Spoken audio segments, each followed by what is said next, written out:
Hello students, ई tuition में आपका स्वागत है। आज हम पॉलिनोमियल के theorems and factorization of polynomial देखने वाले हैं। सबसे पहले देखते हैं रिमाइंडर थ्योरम। रिमाइंडर थ्योरम क्या होता है?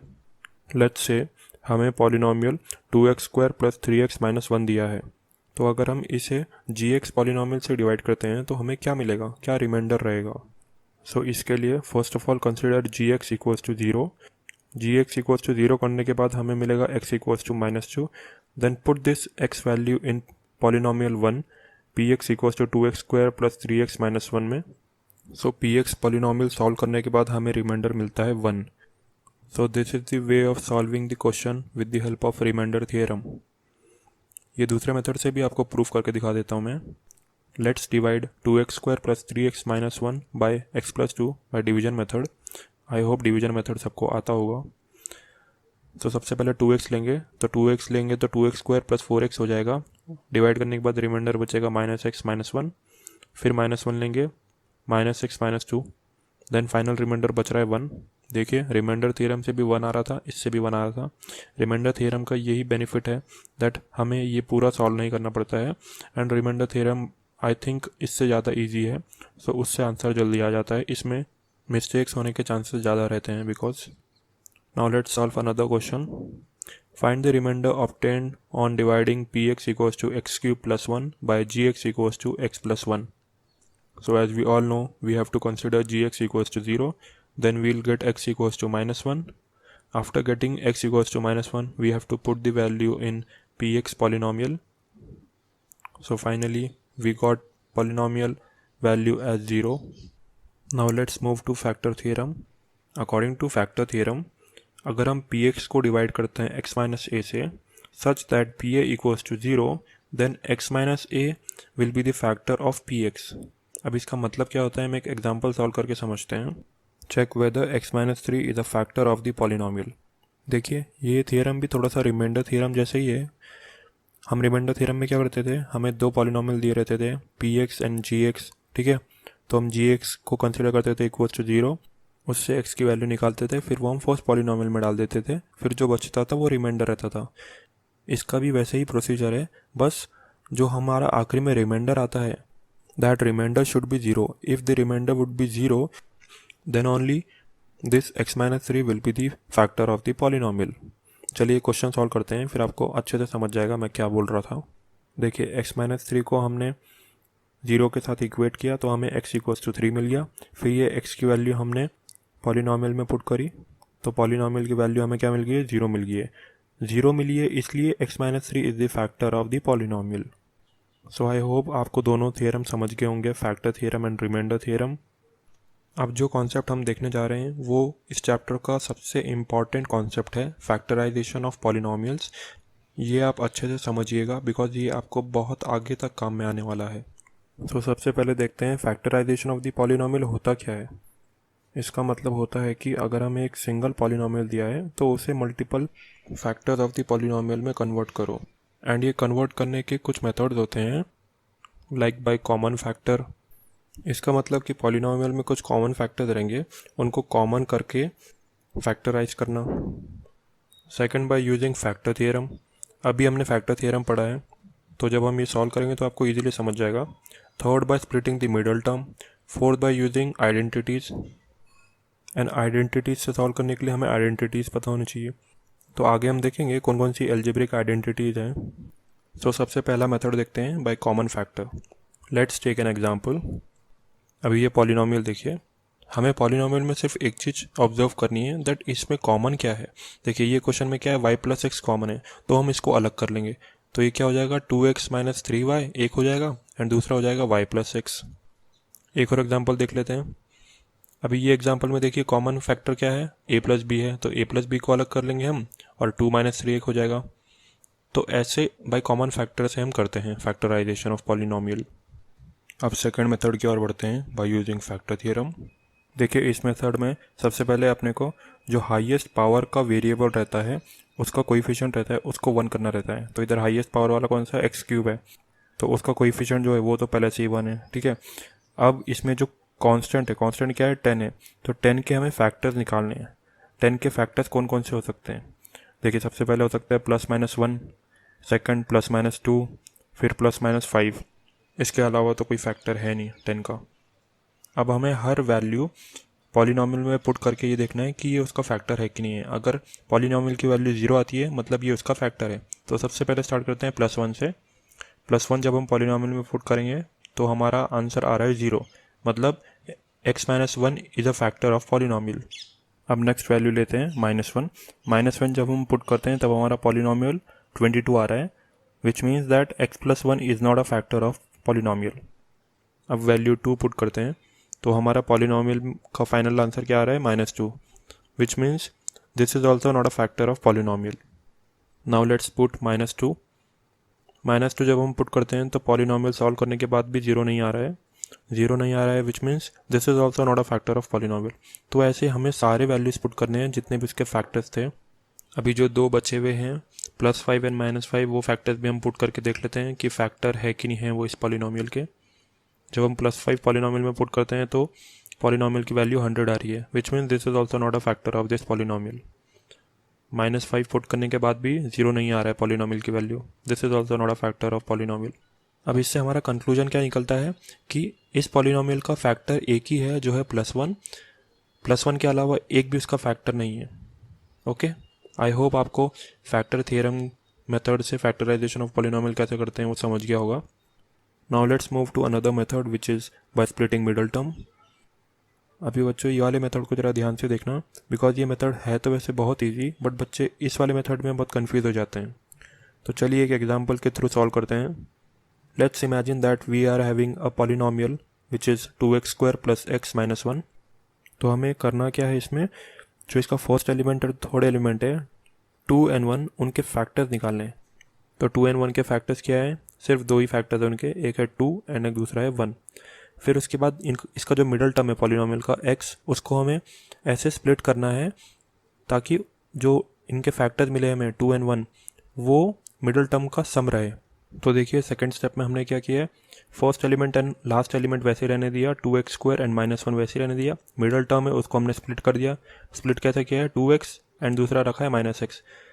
अभी 2x एंड -x क्यों रखा, क्योंकि वो फैक्टर्स थे। एंड 2x - x क्या हो रहा है, वो हमारे पॉलिनॉमियल का मिडल टर्म का सम है, because 2x - x equals to x होता है और वही हमारे पॉलिनॉमियल का मिडल टर्म है। आई होप अभी आपको समझा होगा सेकंड स्टेप कैसे आई है। एक बार हमारी सेकंड स्टेप आ गई तो हमें first element and second element में कॉमन क्या है वो देखना है। तो फर्स्ट एंड सेकंड एलिमेंट में कॉमन है 2x, उसको हमने बाहर ले लिया और उसके अलावा जो बचा वो हमने ब्रैकेट में लिख लिया x+1। वैसे ही third element and fourth element के साथ करना है। उसमें कॉमन क्या है, उसमें सिर्फ -1 कॉमन है, तो वो हमने बाहर ले लिया और ब्रैकेट में रिमेनिंग लिख दिया। फिर जो ब्रैकेट में था वो एक चीज़ हो गई और जो ब्रैकेट के बाहर है 2x - 1 वो एक चीज़ हो गई। तो इस तरह हम थर्ड मेथड के थ्रू फैक्टराइजेशन ऑफ पॉलिनॉमियल करते हैं। आगे बढ़ते हैं बच्चों। अब चलिए देखते हैं what are algebraic identities. Algebraic identities वो इक्वेशंस होती है जिनके left hand side and right hand side के वेरिएबल्स में जब वैल्यूज़ हम पुट कर देते हैं तो उनका LHS एंड RHS इक्वल हो जाता है। चलिए फर्स्ट आइडेंटिटी देखते हैं। x + y² equals to x² + 2xy + y²। अभी देखिए ये वाली आपने आइडेंटिटी आपके बुक में पढ़ी होगी।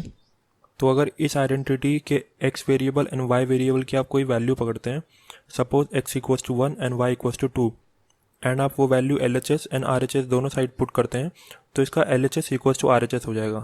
This is known as algebraic identities. अभी और आइडेंटिटीज़ भी लिख लेते हैं, जैसे x - y² की आइडेंटिटी, x² - y² आइडेंटिटी भी लिख लेते हैं, x + a × x - a। Next identity x + y + z²। Next x + y³। Next x - y³। Next x³ + y³ + z³ - 3xyz। अभी देखिए हमने सारी आइडेंटिटीज़ लिख ली है। अब आपको ये आइडेंटिटीज़ देख के यार ये सोच रहे होंगे आप कि इनको याद कैसे करेंगे। तो देखिए हमें कोई भी आइडेंटिटी रट्टा नहीं मारनी है। मैं हर आइडेंटिटी को समझने का आपको एक तरीका बताऊंगा, तो डोंट वरी अबाउट दैट, आपको बस ध्यान से सुनना है। तो चलिए फर्स्ट आइडेंटिटी को सबसे पहले समझते हैं। देखिए इसके LHS में क्या दिया हुआ है, x + y² तो देखिए होल स्क्वायर है, तो जब हम इसको एक्सपांड करेंगे तो एक तो दो एलिमेंट्स है इसमें एक्स एंड वाई, तो सबसे पहले फर्स्ट एलिमेंट का स्क्वायर होगा एक्स स्क्वायर, ठीक है। अभी फर्स्ट एलिमेंट का हो गया, दूसरा एलिमेंट भी बाकी है, तो दूसरा एलिमेंट का भी स्क्वायर होगा। ये दोनों एलिमेंट्स का स्क्वायर हो गया।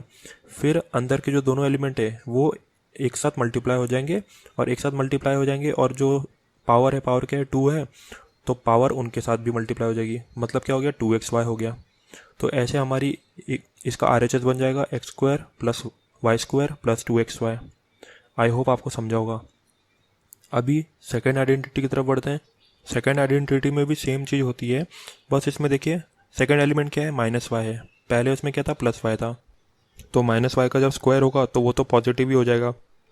बस जब -y x के साथ मल्टीप्लाई होगा और पावर का 2 के साथ मल्टीप्लाई होगा तो वहाँ पे माइनस रहेगा, क्योंकि वो मल्टीप्लाई हो रहा है। मल्टीप्लाई जब होता है तो वो साइन अपने साथ लेके जाता है, तो इसलिए x square plus y square minus 2xy होगी, ठीक है। अभी थर्ड आइडेंटिटी की तरफ बढ़ते हैं। इसमें क्या है, x square minus y square है। तो इसमें देखिए इसका RHS समझेंगे। RHS आपको समझ गया तो LHS ऑटोमेटिकली आपको समझ जाएगा।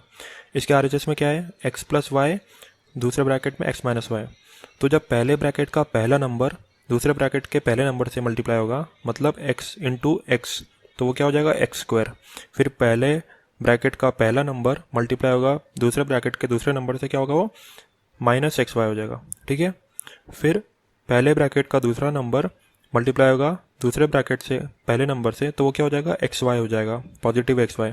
फिर पहले ब्रैकेट का दूसरे नंबर मल्टीप्लाई होगा दूसरे ब्रैकेट के दूसरे नंबर से, तो वो क्या हो जाएगा, -y स्क्वायर। तो हमारी इक्वेशन क्या बन गई है, x square minus x y plus x y minus y square. तो plus x y minus x y तो कट हो जाएंगे, तो बचेगा क्या, x square minus y square. वो देखिए वो क्या है, LHS है। अब जैसे हमने थर्ड आइडेंटिटी समझी, वैसे ही हमें फोर्थ आइडेंटिटी भी करनी है। तो हमें क्या मिल जाएगा, x square plus b x plus a x plus a b. फिर b x plus a x में कॉमन क्या है, एक्स है, तो उसको साइड में ले लेंगे और ए प्लस बी ब्रैकेट में लिख लेंगे। अब बढ़ते हैं फिफ्थ आइडेंटिटी की तरफ। इसमें देखिए क्या है, x plus y plus z whole square है। जैसे हमने एक्स प्लस वाई स्क्वायर की करी ना आइडेंटिटी, वैसे ही इसको भी करना है। अभी next identity x plus y whole cube. इसमें देखिए एक चीज़ ध्यान में रखिए, हम हाईएस्ट पावर से लोएस्ट पावर तक आते हैं। अगर पावर 2 रहा तो 2 से 1 आते हैं, 3 रहा तो 3, फिर 2, फिर 1, ऐसे आते हैं। तो देखिए x plus y whole cube है, तो सबसे पहले एक्स का क्यूब होगा, फिर वाई का क्यूब होगा, तो x cube plus y cube एक मिल गया। फिर उसके बाद एक्स का स्क्वायर होगा और वो वाई से मल्टीप्लाई होगा, एंड 3 भी मल्टीप्लाई होगा क्योंकि 3 पावर है, तो वो क्या हो गया, 3x स्क्वायर इंटू वाई। फिर प्लस वाई का स्क्वायर होगा इंटू एक्स से मल्टीप्लाई होगा और 3 से भी मल्टीप्लाई होगा क्योंकि वो पावर है। तो ऐसे हमें इक्वेशन मिलेगी।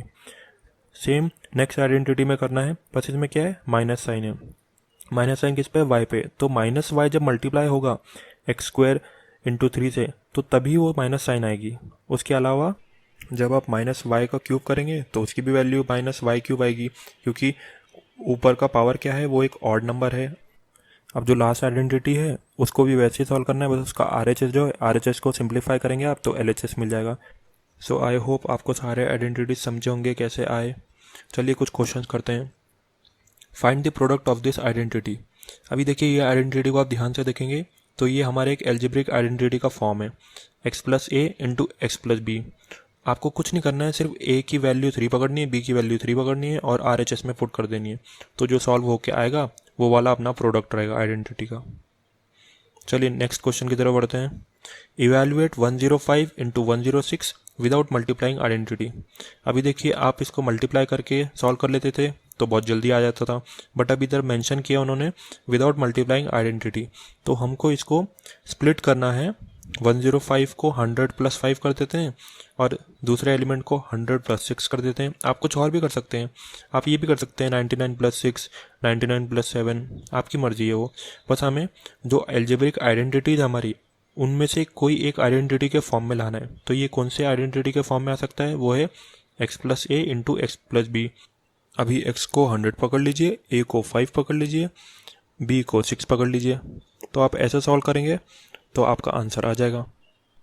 सो बच्चों, remainder theorem, factor theorem, factorisation of polynomials, इन सब पे बहुत सारे क्वेश्चन सॉल्व करिए ताकि आपका इस चैप्टर का हर कॉन्सेप्ट बहुत स्ट्रांग हो जाए।